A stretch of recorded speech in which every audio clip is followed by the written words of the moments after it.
Irmãos, a paz do Senhor para todos. São 6h18 agora. Eu vim cedo com a minha filha Tâmara aqui para a biblioteca, que ela precisava terminar um trabalho, um projeto na área da bacia do rio Jaguaribe. E terminando agora, ela vai se dirigindo à escola e eu vou ler a palavra que se encontra no livro do profeta Isaías, no capítulo 6, versículo 1 a seguir, que diz assim: No ano da morte do rei Uzia, eu vi o Senhor assentado sobre um alto e sublime trono. E as abas das suas vestes enchiam o templo. Serafins estavam por cima dele.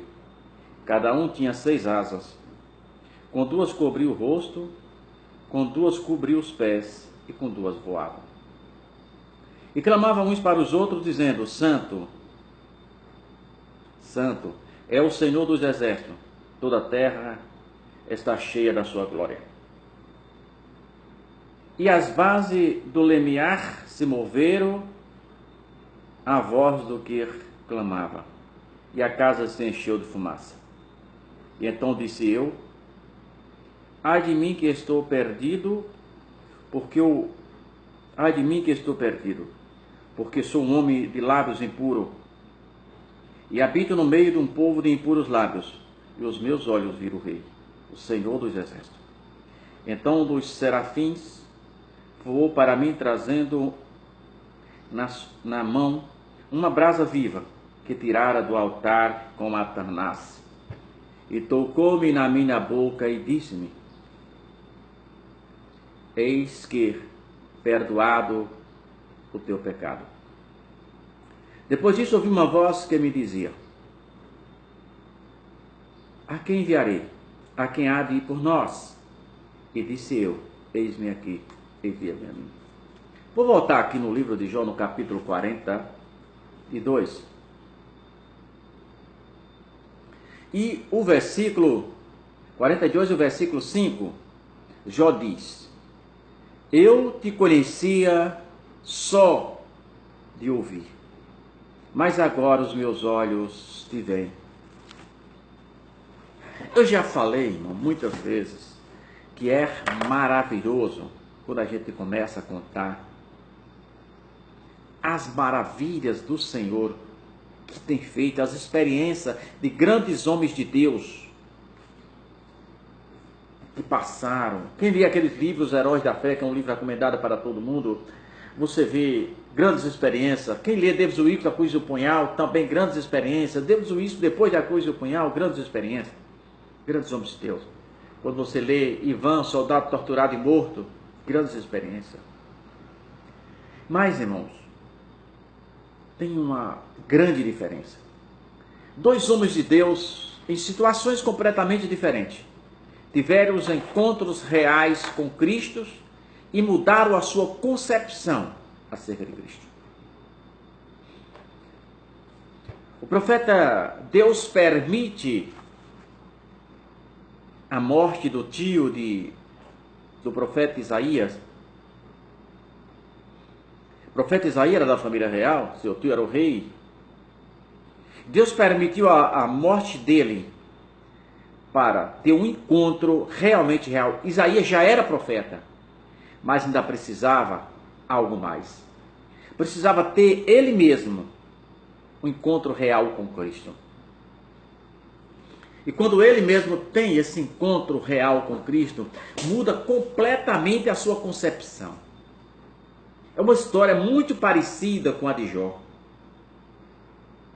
Jó, quando Deus aparece para ele naquela ocasião, capítulo 42, versículo 5 e o 6, ele diz assim: eu te conhecia de ouvir falar, mas agora os meus olhos te veem, por isso eu me abobino. Isso é, ele acha, né, que tudo o que fez estava completamente fora dos padrões que Deus queria para ele. Mesmo assim foi Isaías, enquanto ele estava pregando os ais para aquelas nações, ele estava pregando, e Deus se encontrou com ele, e agora aquele ai que era ai de tal nação, agora passou para ele. Ele não disse mais, vamos aqui no profeta Isaías, Ele não disse, ai dos sábios mais. Ele não diz agora, ai dos que há o mal. Não, não. Ele não diz, ai dos que já junta na casa. Ai dos que se levantam de madrugada. Não. Ele diz agora, ai de mim. Ele diz, ai de mim que eu vou perecendo porque os meus olhos viram o Senhor. E ele viu a grandeza de Deus e a miserabilidade humana. E ele viu que era um lixo. Não somos nada. Somos pó. Somos a pior matéria que se decompõe nesse solo fértil. E ele diz, ai de mim que eu vou morrendo porque meus olhos viram o Senhor. Naquele momento, um anjo, um serafim, vai no altar de Deus, pega uma brasa com Atanás. Atanás é tipo um alicate grande que os ferreiros usam para pegar a peça na fornalha. E ele diz que aquele anjo vai no altar de Deus, pega uma brasa, chega, toca na língua dele, simbolizando a queima e a purificação de pecado. E diz, perdoar então o seu pecado. Mas Deus não força ninguém. Mesmo depois do encontro real com Cristo, mesmo depois de os seus pecados ser todos purificados, queimados, Deus não ordena. A pergunta é, a quem há de ir por nós? Pela Trindade. Quem há de ir por nós?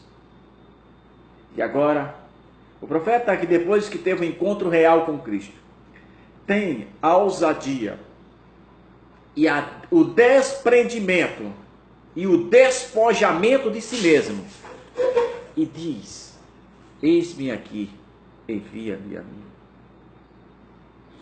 Quem sabe nesta manhã, Deus está falando para você. Deus não quer te... porque Ele já te designara. Por que isso? Porque você acha que Deus te chamou para ficar sentado nesse gabinete? Está errado, está enganado. Você está redondamente enganado. Você acha que Deus te chamou para ficar tão somente ordenando os outros, dizendo faça isso, faça aquilo, sentado, desfrutando dessa poltrona confortável? Está redondamente enganado.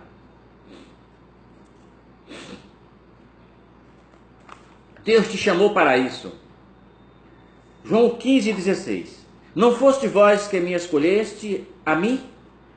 Pelo contrário, eu vos escolhi a vós, outros, e vos designei para que vades e deis frutos, e o vosso fruto permaneça, a fim de tudo quanto pedires ao meu Pai, em meu nome, Ele vos conceda.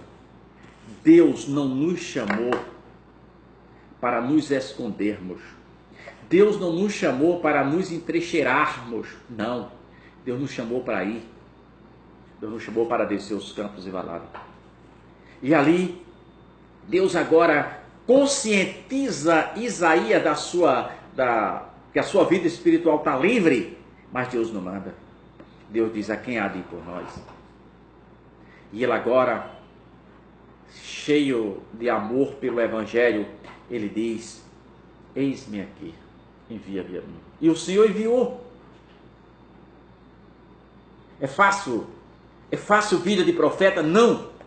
É fácil a vida dos charlatões de hoje que estão de púlpito em púlpito sem querer mais trabalhar. Essa vida é fácil.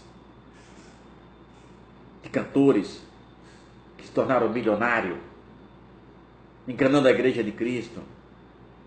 Com hinos que tocam somente no emocional, no âmago do indivíduo, no psiquismo do indivíduo, mas não na alma. É hino que emociona. Eles só querem emocionar a igreja. Querem enricar as custas da igreja. Mas Jesus chamou para pregar o Evangelho. Vida de profeta não é vida de aplausos. Paulo não foi aplaudido. Isaías não foi aplaudido, pelo contrário, foram serrados a vivo pelo carrasco Manassés. Por que não falar de Eliseu? Por que não falar de Elias? Por que não falar de Amós?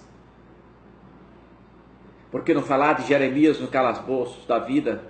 nos porões dos palácios. Os profetas de Deus não têm vida fácil. Jesus não nos chamou aqui para ter vida fácil. Ele nos chamou para pregar o Evangelho. Ele nos chamou para dizer que ainda existe esperança. Ele nos chamou para dizer para essa pessoa que quer se suicidar: não faça tal besteira, porque o diabo quer destruir com a tua vida. Que Cristo é a única esperança, mesmo que todos digam não. Mesmo que esteja desenganado dos médicos. Mesmo que você seja um lixo para a sociedade. Você é muito importante para Deus. Não há ninguém mais importante do que você. Mesmo que seja o presidente da república, mesmo que seja a maior autoridade da face da terra, ela é exatamente necessitada como você. Então, para Deus não existe diferença de posição social. Não, para Deus não existe uma alma clamando por salvação. Então, meu irmão, faça como o profeta Isaías. Quem sabe Deus está falando com você hoje. Deus já te purificou, já te libertou. E quem sabe Deus está dizendo: a quem enviarei? Deus está te convidando para ir para o Evangelho. Deus está te convidando a pregar a palavra dele, a dizer para as pessoas que ainda existe esperança. Não se envergonhe de Cristo na faculdade, não se envergonhe de Cristo na escola, não se envergonhe de Cristo nas redes sociais, se envergonhe das suas ações quando incompatível com a palavra de Deus. Jesus nos chamou para ser diferente. Jesus nos chamou para ser o sal da terra e a luz deste mundo. Por que me envergonharia de dizer que Jesus é a única saída? Por que me envergonharia eu de dizer que Jesus é a salvação deste mundo? Por que me envergonharia eu de dizer: escapa com a tua vida hoje? Jesus quer falar com você hoje. Você quer ouvir Jesus falar com você? Você quer mesmo ouvir Jesus falar com você? Leia a Bíblia. Eu tenho certeza absoluta, eu te desafio. Se você pegar a Bíblia agora e você ler a Bíblia e ver se Jesus vai ou não vai falar com você, ele vai te revelar as tuas profundidades, coisas que você nunca imaginara, que nem você até já esquecera. Ele vai te revelar coisas que você fez quando era criança e coisas que ele quer falar com você. Então, se você quiser um encontro real com Cristo, aceita Cristo.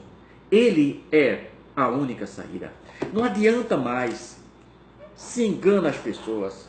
Não existe nenhum partido político capaz de mudar a história do Brasil. É corrupto na justiça. É corrupto em todas as áreas da justiça, da política. É corrupto prendendo corrupto. É ladrão prendendo ladrão. Essa é a verdade.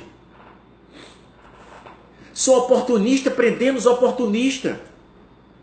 Ninguém, só um, pode mudar a história desse Brasil. E esse alguém chama-se Jesus Cristo. Só que esse Brasil está se afundando a cada dia mais no mar de lama.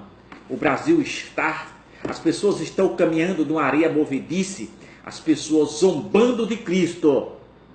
E quem zomba de Cristo? Desculpa, a coisa não é boa. Então vamos fazer como o profeta Isaías. Vamos nos disponibilizarmos, dizer: Senhor, eis-me aqui, envia-me a mim. Vamos despojar-nos das nossas vaidades, do nosso bem-estar, do nosso conforto, enquanto tem alma morrendo de fome ao teu lado. Enquanto tem irmãozinho que nem um banho toma, porque não tem água para tomar banho. Vive na sarjeta, literalmente na sarjeta, passando fome e sede. Então vamos nos despojar. Vamos formar um grande exército para saquear os infernos. Tem hora que a igreja está em posição de defesa. Mas hoje não. Jesus diz através de Pedro que a igreja tem que estar não em defesa, mas em posição de ataque. Porque ele diz que as grades do inferno não prevaleceria. Isso significa dizer que é a igreja que vai avançar. A igreja não vai ficar ancorada, a igreja não vai ficar entrincheirada se defendendo, não. A igreja precisa partir para o ataque. A igreja precisa partir para arrebentar as grades infernais. Arrebentar com quem, Juraci? Com a palavra de Deus. João 8,32 e 8,36 diz: conhecereis a verdade vos libertará. Se o Filho vos libertar, verdadeiramente sereis livres. Só Jesus é capaz de mudar a história desse povo. Só Jesus é capaz de mudar a tua história. E Ele quer mudar a tua história. Ele quer ter um encontro real com você. Assim como Jó teve. que disse: eis que eu te conhecia de ouvir falar. Assim como Isaías teve, que doeu profundamente no seu coração, e ele viu a imundície que ele vivia. E ele diz: eis que meus olhos viram, eis que eu vou perecendo, porque meus olhos viram o Senhor. Quem se encontra com o Senhor, irmão? A igreja está cheia de religiosos, mas poucos cristãos. Quem se encontra com o Senhor jamais permanecerá a mesma pessoa. Elias jamais foi o mesmo. Jó jamais foi o mesmo. Zaqueu, lá naquele vale de Jabó, jamais foi o mesmo. Quem se encontra com Jesus se torna uma nova criatura. E se não se tornou uma nova criatura, ele apenas tornou-se um religioso. Mas Jesus não marcou encontro com ele ainda. Amém.